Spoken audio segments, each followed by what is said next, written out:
second chance in the game.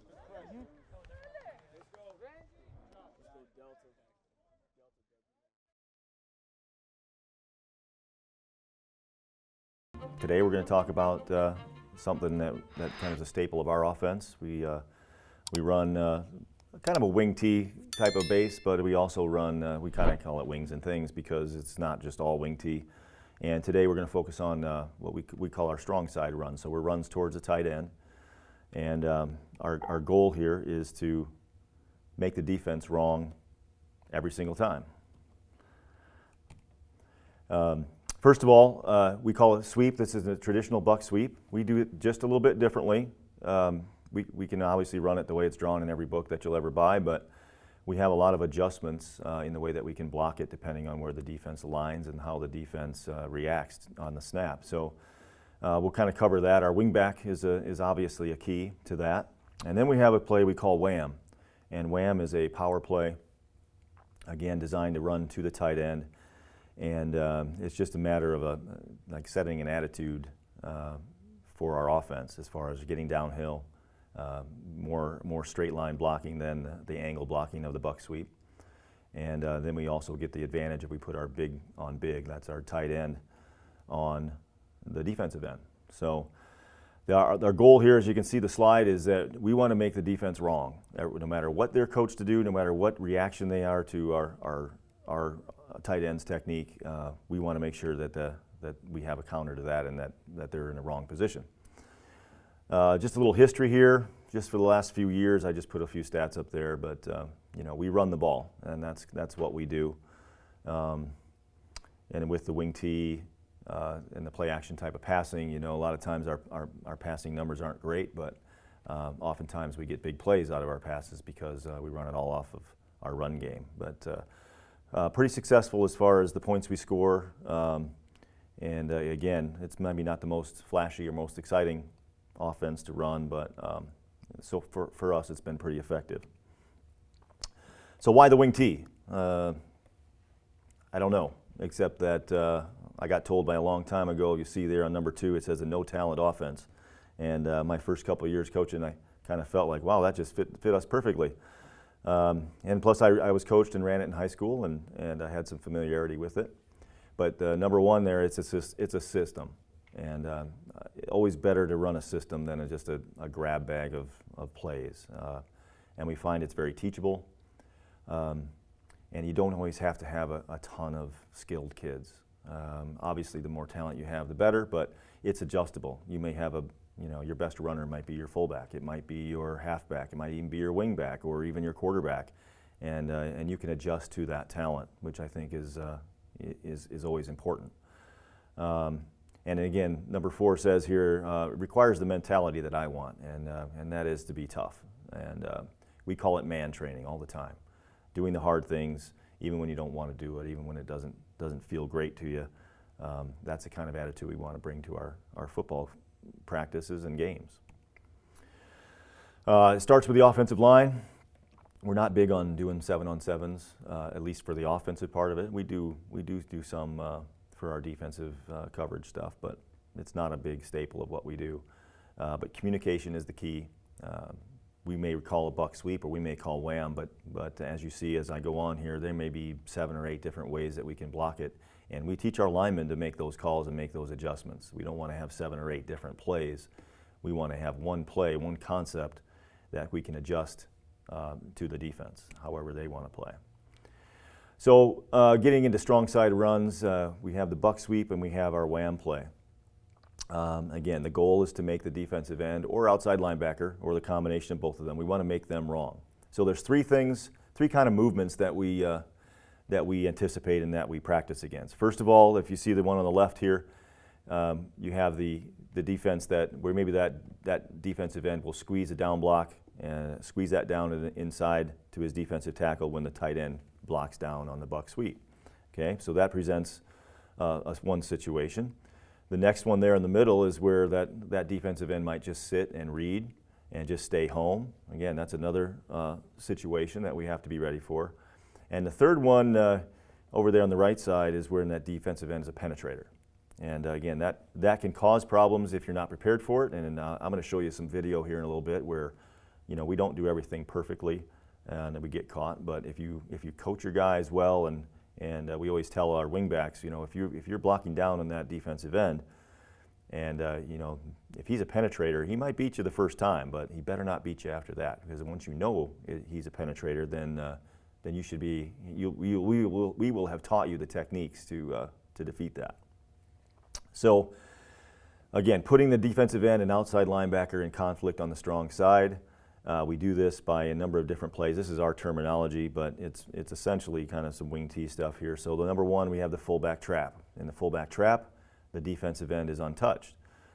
We have our down play, which is traditional G scheme. It's tight ends down, tackles down, and guard pull kick out on the defensive end. So he's getting blocked by a pulling guard. We have our sweep, where our tight end down blocks and our wingback is blocking down on the end. Our wham play, which we'll cover in a minute, but basically we have big on big, so the tight end is taking that end man on man. Power, which of course the fullback then is leading and kicking out the end. And then we have our strong boot. In our strong boot, the defensive end is then logged by the guard. And then down option, he's also logged by the guard. Again, those techniques are exactly the same. And then our rocket play, where he's reached by the tight end, and then that play is designed to get outside. So all of these things a defensive end has to have some familiarity with, because whatever his technique is, just by the changing of plays, we have adjustments that we can make. So this is just a drawing of the buck sweep. I'm not going to take a lot of time. It's a traditional buck sweep. It's just there's the rules. The thing I want to point out to you that we do is our wingback has certain rules, and he has a down block that he's going to block the first man inside. As I said earlier, if that defensive end, or whatever position you want to call him, if he's a penetrator, we teach it just like our lineman is. He has to make a gap step and actually block with his right shoulder, instead of right now he would be blocking with his left shoulder, the way this is drawn up. But the biggest advantage to running sweep for us is that, first of all of our blockers, all of our linemen, even our wingback, they all have angles on their blocks, which is important because we don't always have the biggest guys. We all follow rules, and we follow the blocking rules. We don't block guys, we block our rule, and that helps us depending on how often the defensive changes their fronts. Our guards get a running start, which again is important, and it's really important that they bury their head upfield when on the play side guard, that he can kick out that force player. And then the backside, or the weak side guard, it's really important that he gets this little bend. I don't know if you see that on the screen there, but he has to get that bend. We call it the sickle, but he has to get around the trash. And we tell him he has to run that just like a running back. He's going to look for that first hole that he can get through and get to the second level, and he's looking inside for the linebacker or safety. So inside blitzes don't really affect us. Matter of fact, we love it when they blitz inside the A gaps, because we'll be gone, and they can rarely cause much trouble for us. Now the problem with the sweep, the buck sweep, a lot of times the edge player, the defensive end or the outside backer, is just a bigger, stronger, or better athlete than the wing back that I have blocking him. And so if he isn't squeezing, or if he's just playing there and sitting, and we have to move him with a smaller wing back, that can sometimes be a problem. So first of all, the solution number one is we got to coach the heck out of our wings. We got to make sure that they get down in hips and they keep their good technique and use the correct shoulder. And we practice our wingbacks against our defensive ends. So our defensive ends can do all three of the techniques that we need to do. They squeeze down blocks, they can sit and just be an anchor, or they can penetrate. And so we have to teach our wingback, to make the proper gap step when he does have a penetrator. Two, another way we can do, another technique we can do is we make a mutant call. Now a mutant call is, you can call it anything you want. Our kids made that up a few years back, and we've actually changed it since then. So it's not the same thing all the time. But we make a call that tells our playside guard that he's going to go ahead and get the linebacker. Or we'll make that mutant call when possibly an outside linebacker steps up outside the defensive end, right on the line, and we just give our guard an alert that that block's going to happen real soon. And that also alerts our running backs that that hole is probably going to be tighter. And the third solution is we don't beat our heads against the wall. We run wham. Okay, so I like number 1 and 2 better because it shows that we've coached our kids well and taught our kids well, and I'm stubborn and I don't like to have the defense take things away from me, but they will. And then we go to wham. So I said we make a mutant call. Essentially here the defensive end is the yellow triangle, and so our mutant call would simply tell our play side guard that the edge threat is right there right now and be ready to go. And again, a big guard on a big defensive end, that's a stalemate and we get a running start, so we should be able to win that. And the wing then will go down to linebacker, first linebacker to his inside, and that hopefully gives him a little bit better chance on maybe hopefully a smaller linebacker. And again, everything we want to do is use the defense's movement against them.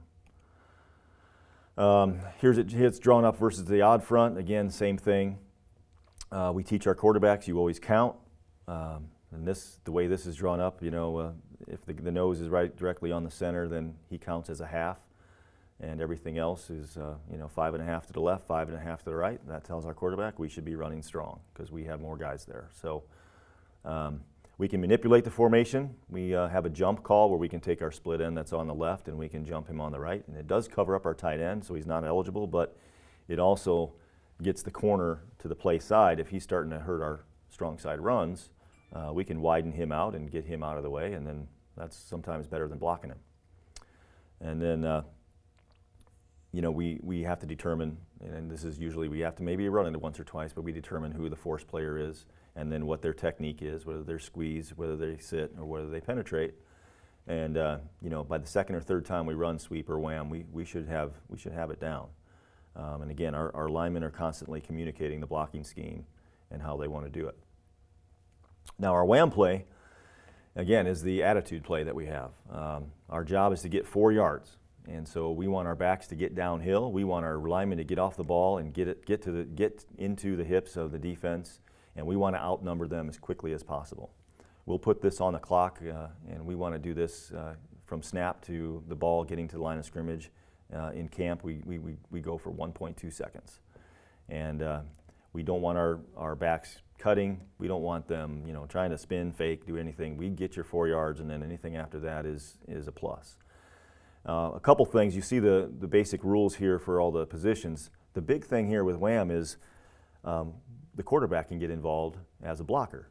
And so he's going to go ahead and make a tight pivot, make a real, just a dead air pitch to our back who's going downhill, and then our quarterback looks to find a hole. And I'll show you some video as we go where the quarterback is able to get up in there and get a key block instead of making a fake. And then other times we tell our quarterback, if you turn and you get knocked off, you're done.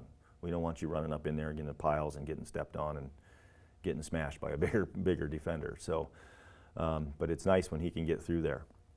Our fullback has to get through the hole, look for the inside backer. Our halfback who's getting the ball, again, he's one lateral step and it's downhill. And the tight end, this is the key. He's going to make the call where we're going to run the play. So we can run this play anywhere, from the guard center gap all the way to the sideline.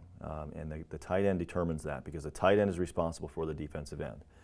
And so if he's in a 7, meaning he's inside our tight end, then he makes a 7 call, and we know we're going to run a wham to the outside because he's going to block him down. If he's in a 9, like he normally is, our tight end's going to block the defensive end out. Again, big on big. And then we're going to run it, right off tackle. And then we even have other techniques, and I'll show you that in the video. Where we can block it like our down play. We can block it, and we make an out call, which essentially makes that wham play right up the middle. And then we can also run a weak wham away from the tight end. But that's a whole nother video. So the wingback is to get the most dangerous man, and he's got some techniques that he can do to get there. And then play side guard and play side tackle. They're responsible for the 3 technique and the inside linebacker. They can fire block that or they can horn that, and the center has to reach play side. So this is how the wham is drawn up just out of the regular wing T formation. You see that the defensive end there is in the 9.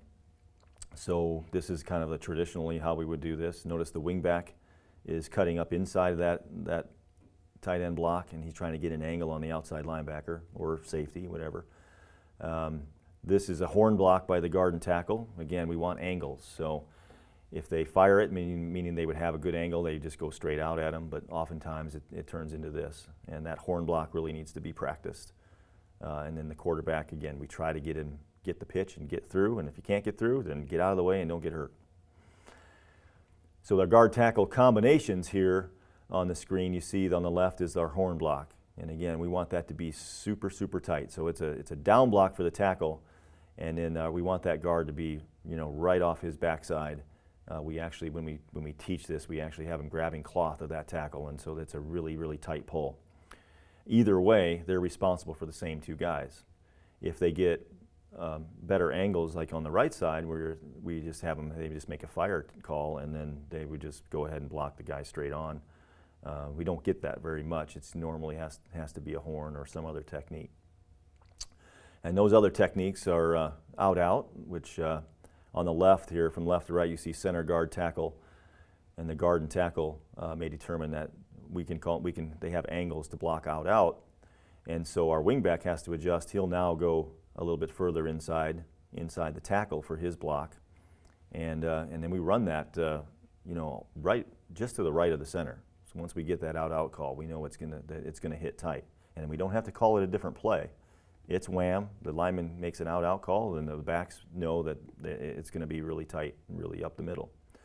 And then the play on the right here, this is another adjustment. We block this like down. This is our G scheme.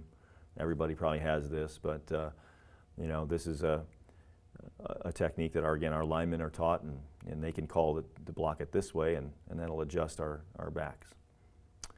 So as we get through this and we get all the techniques taught and we put it together, this usually happens in camp.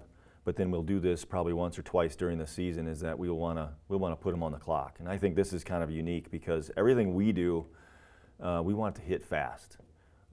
Even our sweep play, I know I've seen wing T teams play where it's, they're a little bit deeper in the backfield and things are delayed.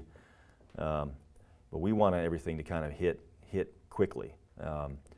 And so our sweep, we want it from snap to the ball making to the line of scrimmage in 1.6 seconds. Our wham play is 1.2 seconds. And we run our fullback trap. In camp, we try to get it to 0.5, and we always get it to 0.5. And the kids have to cheat to do it, and this is probably not as fast as we would want to do it in an actual game. But the whole concept is that we want to make sure our kids remember that we are hitting them fast and quick and getting off the ball. So we take our bread and butter plays, trap, sweep, belly, and wham, and we put them all on the clock. This quickens our offensive line, and it quickens our quarterback, it even quickens our center, because our center has to cheat. Our guards have to cheat. Everyone has to cheat in order to make these times, and if they know they can get it, then when we get them back to the regular positions and they just have that instilled that we want to hit the defense quickly. And so at the end of the day, whether you're wing T, whether you're traditional, whether you're spread, for us it doesn't matter. And we can run wham and sweep really out of multi-formations. We can run it away from the tight end. We can run them out of spread even in shotgun. It's the concept that we want to get through. And my advice to any coach is decide what you do and then do what you do. And that's what we've been doing here for 13 years. And every team we play, especially in our conference, they know what we're going to do. They know our offense as well as we do, I think, sometimes. But we sell our guys on the fact that they still have to stop it, and we're going to do what we do. And if they stop it, hats off to them. Okay, so we're going to take a look at a little video here. And these clips I have on here, you have to understand, these are not all like perfect type of plays. I want to point out a few things in each of them, but some of them look pretty good, and all of them, the results are pretty good, but mistakes are made. So in this first clip right here, you're going to have the defensive end, and he's going to be here, and he's going to go ahead and he's going to squeeze. Now, he's also a penetrator. Now, this is the first play of the game, and my wingback, you'll see, does not do a very good job because he doesn't know he's a penetrator, and so he doesn't take his gap step to cut off his penetration. He just blocks him like he normally would in a regular down block with his left shoulder, and you'll see that the defensive end knocks off our backside guard. But you also see here, and this is the part of the wing tee that sometimes frustrates a lot of coaches, including us, is where you're looking in the first play of the game and there's clearly like 9 in the box. And you have to be darn near perfect in everything you do.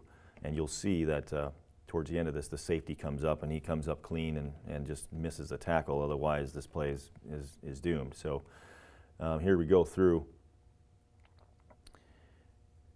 I'll back it up just a second here. You see our play side guard, okay, right here. And he is going to do a really good job because nobody shows right away because the defensive end is penetrated and slanted. So he's going to dig out, I believe it's number 8. And this is a great job of getting his head upfield.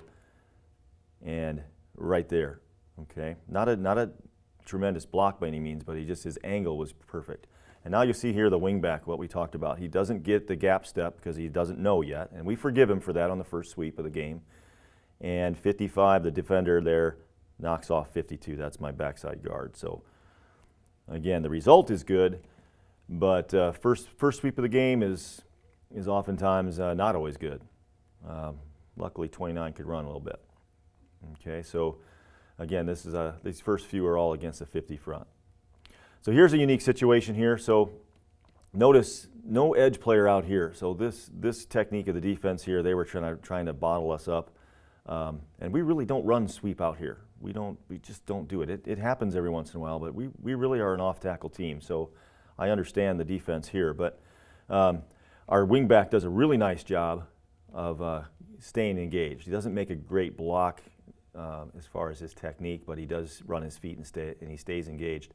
And our guards now, you have to make the backside guard has got to make that little curve, that little sickle there. And we run sweep drill a lot, and they have to run around cones, just because a little penetration shouldn't be knocking them off their track. So as we see here, guards do a good job. And that's the running back's dream right there. 15 yards down the field with his hand on the back of his backside guard, steering him. And again, result is pretty good, but this one is pretty good. You watch our front side guard. Now we talk about our guards having to read on the run.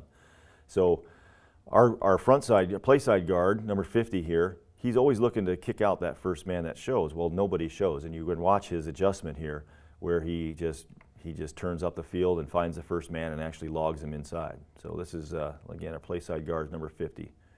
All right, so he's tight on the wingback's block, and there we're off to the races. Okay, here again, this one, the defensive end is going to squeeze. Our backside guard does a poor job here because he does not make that proper bend, and you'll see that he gets knocked off. The wingback does all he can right here to block this man, and he does a decent job. There's maybe not even a half a yard of penetration, but our backside guard doesn't bend enough and gets knocked off his track. Right there, you see that's the black side, the weak side guard, and that's not enough penetration that should bother him. Again, the result is good, but there's some flaws there.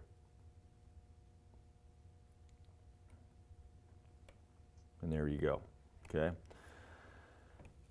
Okay, so here's another little different technique. So again, we're looking at the defensive end. So in this presentation, we want to make this guy wrong. So you've seen an end penetrate, you've seen an end squeeze.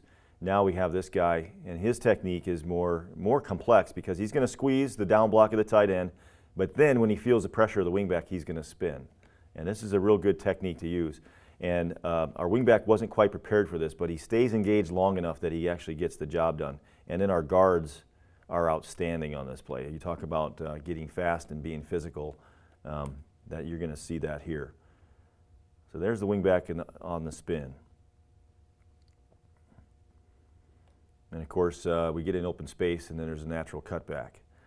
So again, first I'm going to go through, watch this wingback. So right there he's engaged and he's okay. He's a little bit high, and now the defensive end spins on him and starts to escape. Again, we have a technique, we teach our guards on that.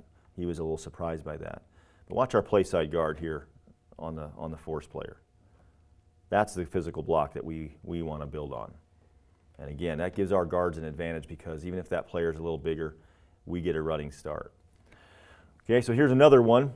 This time, again, 50 front, but this defensive end is going to fool us. So our rule as far as our wingback is, once you engage a guy, even if he's doing something that maybe we didn't expect, like in this case, this guard is going to, or this defensive end is going to run to the outside. And so we stay engaged. We don't try to think and pass it off and then guess what the guard's going to read, because the guard has to read on the run. So the wingback stays engaged with the man who's going to his outside.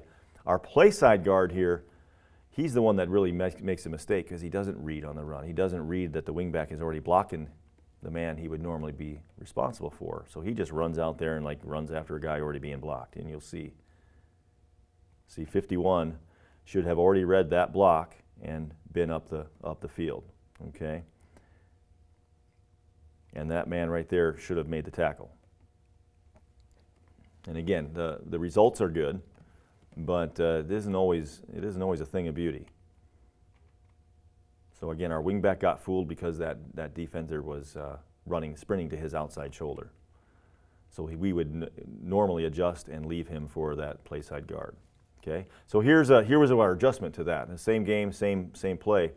So this guy was running to his outside. So we decided we would influence this, and so our wingback is not a really a rule when in the wing T buck sweep. But we made this adjustment, and now watch him now. He's going to influence that end by arc releasing, and then that end was almost like a sitting duck for our guard. And you see that arc release really spread out the defense. Again, they're reading, so we got all kinds of guys up in the hole ready to block. What we're seeing more and more is this 3-3 or 3-5 kind of stack idea. And it's a problem in the wing T, especially on the slanting. It's a problem for us because and you're going to see on this clip right here, you got a linebacker stacked on a defensive tackle, and who's going to which gap. So important for our guys to block and step to their gap responsibility instead of trying to step to a man. So what happens here?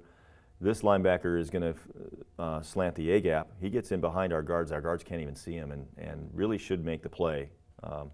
Again, our result is good, but we don't do a very good job right there. And you see he could have made the tackle in the backfield. But we do a good job once we get out from under center and get in some open space. So again, here is the problem. Now, that is a perfect kick out, and that is my backside guard. He's going up there to shoot, and there's nobody that even shows. So from here on out, it's all good. We got him outnumbered, but at the initial point of attack, we got fortunate.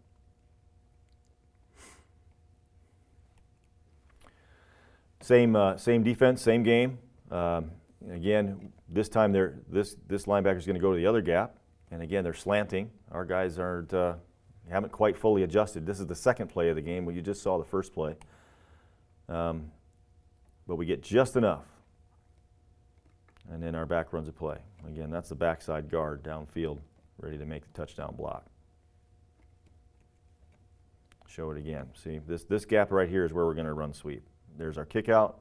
There's the backside guard through.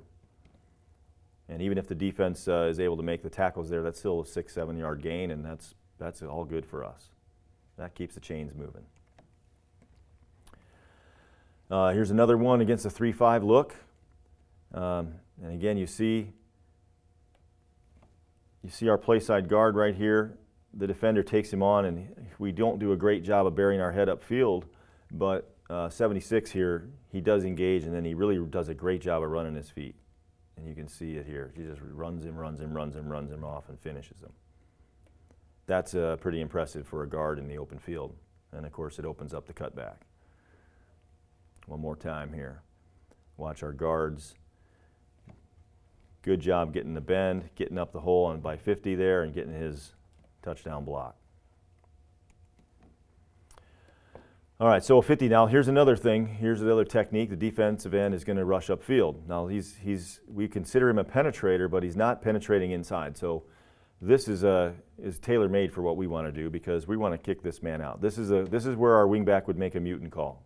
The defensive end is lined outside of him. It's not in his rule. So our wingback should be down into the linebackers, and he's going to make a mutant call telling the guard that the force player is going to show real quick. And there it is. Good looking sweep there. Pretty well blocked.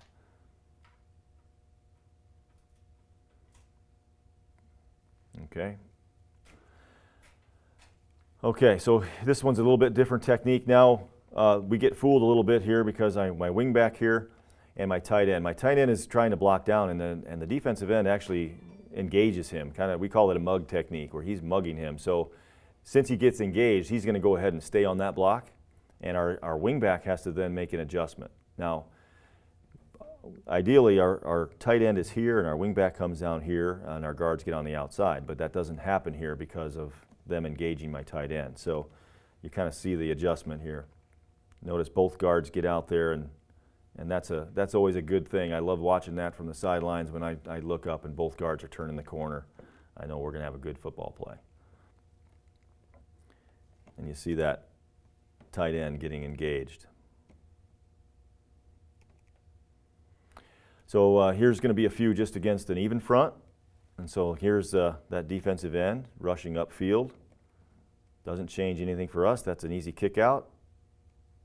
And if they run upfield, it kind of it's a favor for us.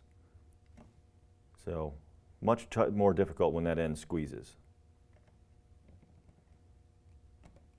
Let me wipe out the camera, lady. That's why I put that clip in there. So here's a little bit different one where the defensive end is going to sit, and this one's a little bit tricky too because a buck sweep isn't always very good when you have a smaller wingback trying to block a bigger, stronger defensive end who won't be moving. Then we have to move him, and we don't always like that. So our wingback came up with a solution is that he decided he just won't touch him at all, which is not really what we want to do here. So this wingback should be blocking this defensive end. I don't know if he made a call or what, but he got mentioned. This got mentioned to him on the sidelines, we'll just say. And actually, because he sits, it's left for the guard. Again, the result is good, but you see there's some confusion here. But because he's not penetrating, he's not reacting to the movement, he's just kind of sitting there, then our play side guard is able to get in his pad level.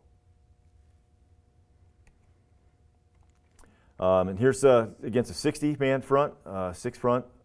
Again, the defense end kind of sits, and again, we have 10 in the box this time. So we got about as hard as it can be. We are in jump, so you see that we take our split end and put him on the same side as the tight end, and that at least widens that corner and gives us a chance to get him out of the box. Otherwise, we'd probably be playing with 11 in the box.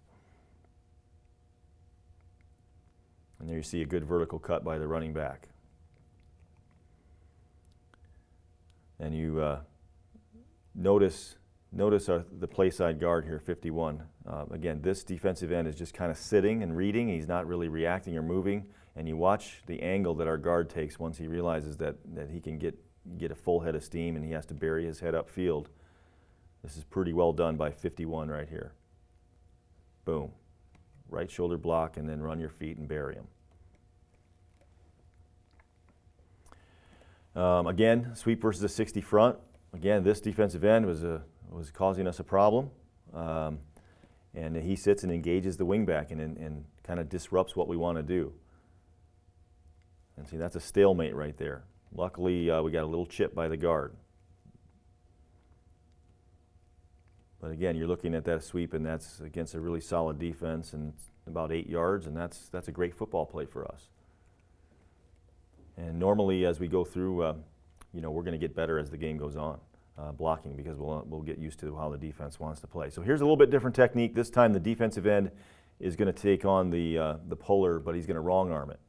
And this is one of those chances where we do end up bouncing it outside and traditionally running it to the sidelines. Again, we don't do that very often, but since the defender wrong armed the puller, you'll see right here, he's just not in a position to make the tackle. There's the wrong arm on the guard, and now we can bounce to the outside. Again, now we have a defensive end and a 7 technique. So for whatever reason, he's on an inside angle, and again, there's nobody out here. There's no real force player out here. So Sweep is a logical play to run if you can get your guards out. Notice again, this happens. Our backside guard here, just because of sheer numbers, he gets tripped up, but our front side guard is leading the charge to the end zone.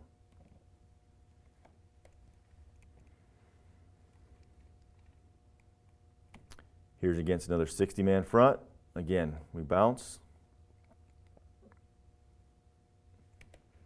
And, okay, we're going to go to Wham. So that's essentially the techniques that we see in sweep. We either have a penetrator, we have a defensive end that squeezes, or we have one that sits and reads. And so those are the three things we practice the most against. Now in Wham, as we said before, Wham is big on big, so our tight end is responsible for the defensive end. And as you can see here, so we get a 50 front.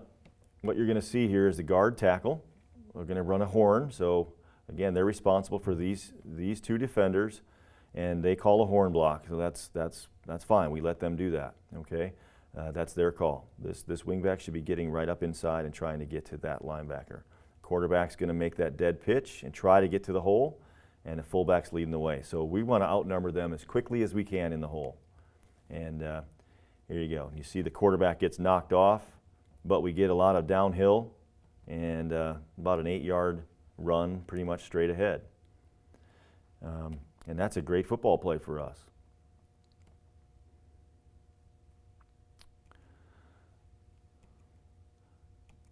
Sorry, there we go. So again, versus a 50 front, again, we're going to have another horn. So we're going to run this to the left side. So the guard and tackle are going to horn block, and you're going to see how fast we can get downhill.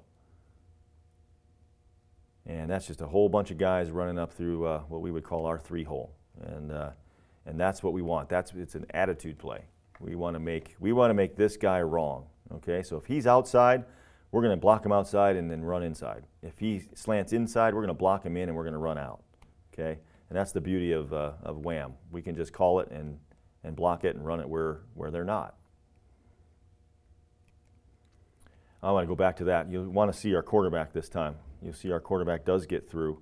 There's his pitch, and he finds the hole, and he gets up in there. It doesn't really make a block, but you can see that does open up, and then you can either fake your quarterback or you can have him block, and in Wham, he becomes a blocker. So here we get a 6-man front. We got a 9 technique out here, and again, this is pretty tough. There's a lot of guys up in there. You got 10. I would say probably he's borderline, but you got 9.5 to 10 in the box here. And you're going to see it's important that you get downhill. Yeah, he ran through a couple tackles there, but either way, even if he gets tackled on first contact, it's a 5-yard gain, and that's what we want. Okay, notice how tight this hits. Running back gets a little clever in the hole there, but we want him to run right up beside and right up behind your front guys. Again, 50 front here.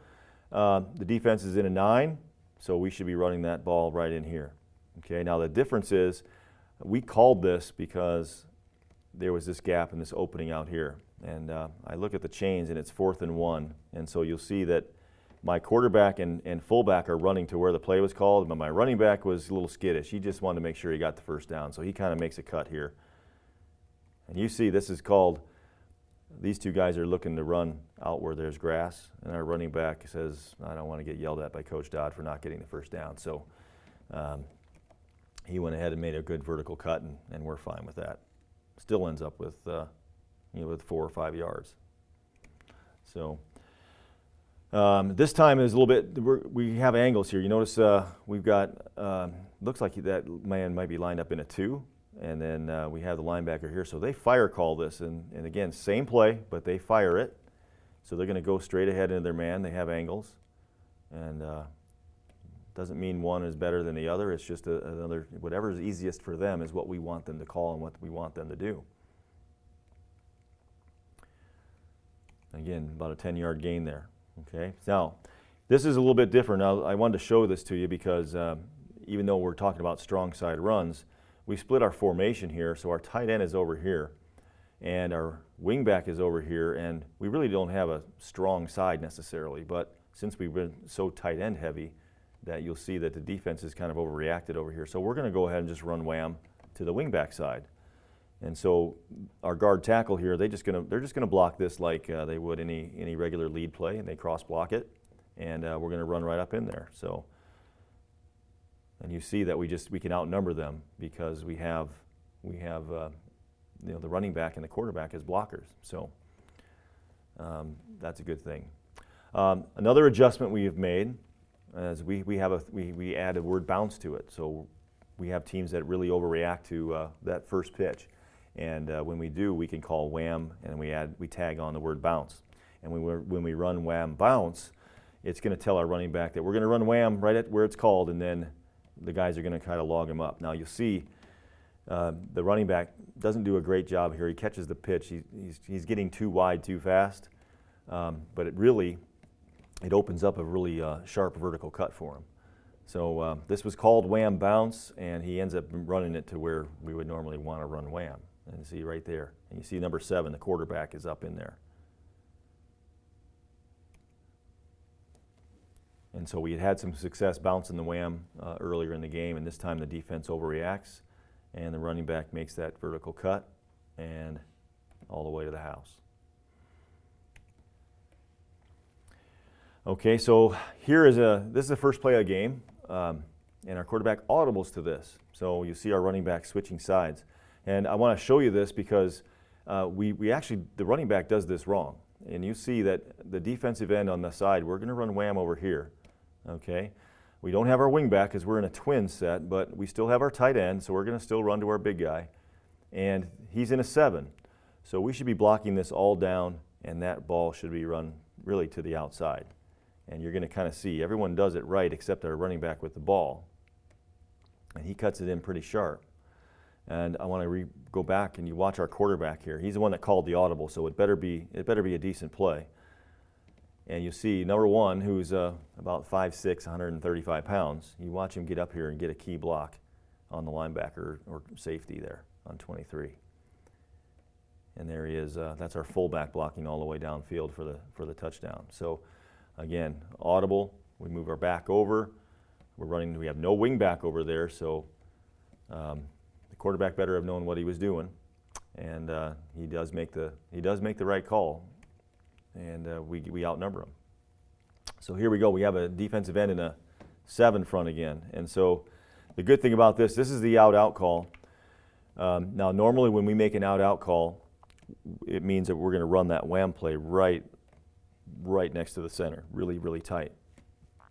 What we have here is this turns into really more of a reach, and this was an adjustment that we had made in the game because the defense was reacting so fast to our wham play, and this turns into another play in our program called Rocket, where we do actually get outside, and you'll see here.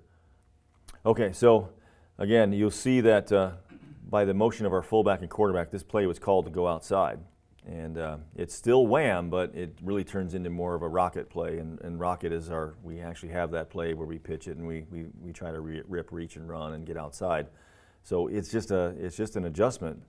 But again, we don't have to call it anything different. We called wham, and the linemen tell us how they're going to block it, and the backs listen for those calls, and then they adjust and run where the linemen tell them. And it's kind of puts a lot of ownership on our offensive line too, because they have to decide. And we want them to always choose what's easiest for them, what's the best angle for them to block. So this wham turns into an outside run, and there you see number 1, our quarterback's downfield. Number 9 there, Jason, he's our wing back, and we just get out in the open space. Okay, again, results are good. Now we have, this is what we would call an 8 technique. So he's head up on our tight end. This is a little bit more difficult for our tight end and for us because, especially early in the game, we don't know if he's going to really be playing inside gap, outside gap, or maybe he's going to try to be a 2-gap player.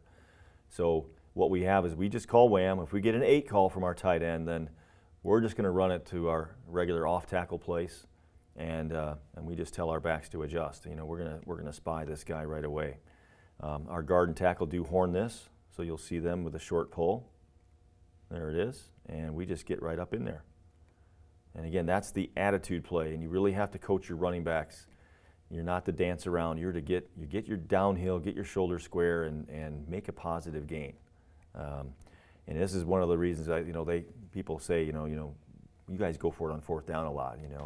Why do you do that? And I said, well, big reason is because if I know I can get 4 yards on Wham, then if it's 3rd and 6, I'm pretty certain that I can run 2 plays and get those 6 yards and probably more.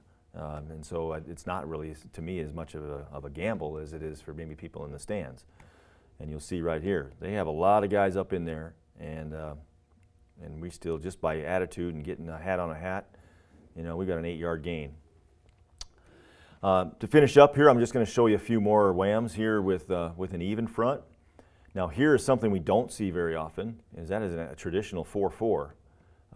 That alignment, when teams scout us, I just think they feel like they have to put more guys up in the box, and that's what we're used to. Now they are going to walk a linebacker up here, but the defense is in a 7. So you see that defense is angled in. He's inside the tight end. So the tight end is going to block him, and that Wham then, he should be calling 7 right now, and that Wham should be hitting right outside of his block. And if they all are paying attention, and if they're all listening and doing the right thing, we should have a positive play here. And there you go. Again, good downhill running, about a 10-yard gain. Again, the defense is, yes, they're going to bring the Mike on a blitz in the A gap. That's okay. Our center just going to go ahead and take him. He's right in front of him.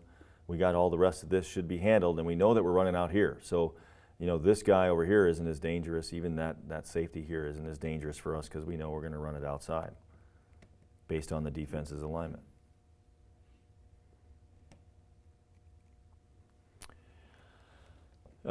Here we go. Now same game, we widen them out into an 8 technique. Okay, so we're going to horn this. You see the guard and tackle make a nice horn block. We get up into the second level. Not as big of a play there for us, but again, the tight end has to go, and it's a little bit difficult. So that he blocks the man in, so our backs have to adjust on that. And again, that's not typical. Normally, if they're lined up in an 8, they're going to be on the outside. But in that case, they actually went on the inside gap. And so essentially, that's pretty much it as far as our 2 plays that we run, probably the most to the strong side. The traditional buck sweep, but hopefully you kind of see that it's not really run always as a traditional buck sweep. We have to account for everyone. Everyone has to do their job, and everyone has to be able to make adjustments. And we leave that up to our offensive line to be the brains of the operation when it comes to how we want to block a play. But the Wham play is, I think, a little bit more unique that you're probably not going to see in other coaching presentations as much because it's an attitude play. It's a play where regardless of what the defense does or where they line up, we want to make sure that we have them doing what's wrong. Okay, that defensive end has been coached all week to do whatever it may be, squeeze a down block. Okay, once we figure it out, then we're going to let him squeeze that down block, and then we're going to run outside where he isn't. And if he's going to run upfield, if that's what he's been coached to do, that's great. We'll run buck sweep or we'll run Wham, and we'll just kick him out and run up underneath him all day. So as our offense evolves and our kids go through our system by the time they're juniors, and especially when they're up front, they have to be able to make these calls and know intelligently, what they should be doing. In our line, they talk all the time. They're constantly making their adjustments. And it also helps us on the sideline because when they come over to the sideline, it isn't talking to them about what play we should run or what we do. We ask them questions. How did you block the last sweep? And then we look at, we gauge the results and make a determination, can we help them in any way? Or we talk to them and maybe make suggestions. Maybe we should block it this way. And that's a much better way we feel to coach our players than to just be telling them what to do on every play. We coach them to try to be able to tell us what they're doing on every play, and that's a big part of the success of our offense.